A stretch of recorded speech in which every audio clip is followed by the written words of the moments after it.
ഇതിനകത്ത് വ്യത്യസ്തമായിട്ട് ഞാൻ പറഞ്ഞോട്ട് തിരുവനന്തപുരത്തെ പ്രത്യേകത എന്ന് പറഞ്ഞാൽ ഈ അമ്പലത്തിന് വേറെ പ്രത്യേകതയുണ്ട്.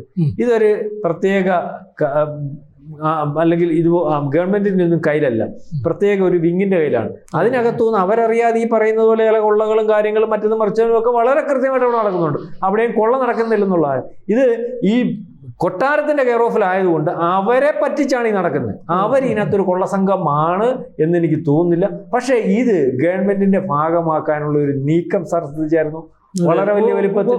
എന്നുവെച്ചാൽ ഇതിനകത്ത് ടൺ കണക്കിന് സ്വർണം ഇരിക്കുന്നു, ഇത് നമുക്ക് കൈകാര്യം ചെയ്യാൻ പറ്റുന്നില്ല, ഇത് ചില സ്വകാര്യ കക്ഷികളുടെ കീഴിലാണ്. അതിനുവേണ്ടി എന്തെല്ലാം മേളം, എന്തെല്ലാം നിയമയുദ്ധം അവിടെ നടന്നു.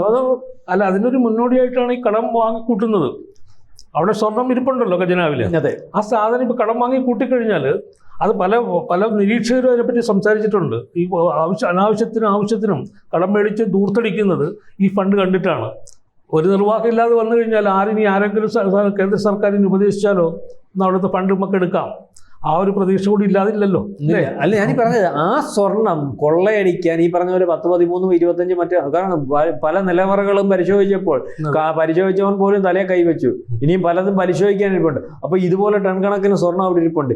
ഇതുപോലെ ദേവസ്വം ബോർഡിന്റെ കൂട്ടൊരു ബോഡിയുടെ കീഴിലാക്കി ഇതുപോലെ കൊള്ളയടിക്കുന്നതിന് വേണ്ടിയുള്ള ഒരു സംവിധാനത്തിലേക്ക് കൊണ്ടുവരുന്നതിന് വേണ്ടി പല ശ്രമങ്ങളും നടത്തിയിരുന്നു. പക്ഷെ സുപ്രീം കോടതി പറഞ്ഞത് ഇപ്പൊ ഇരിക്കുന്നവരുടെ കയ്യിൽ തന്നെ ഇരുന്നാൽ മതി. ഇതിനൊരു മേലോത്ത സമിതിയും കൃത്യമായിട്ടുള്ള ഓഡിറ്റിങ്ങും കാര്യങ്ങളും മറ്റതും മറിച്ചതും ഒക്കെ ആയിട്ടുള്ളത് വേണം. അത് അവർ നടത്തിക്കോട്ടെ. അപ്പൊ അതുകൊണ്ട് അതവിടെ ഇരിക്കും.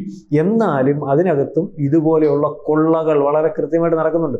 കൂടുതൽ വാർത്തകളും വിശേഷങ്ങളും നിങ്ങളിലേക്ക് എത്താൻ ABC മലയാളം സബ്സ്ക്രൈബ് ചെയ്യുക, ബെൽ ബട്ടണും അമർത്തുക.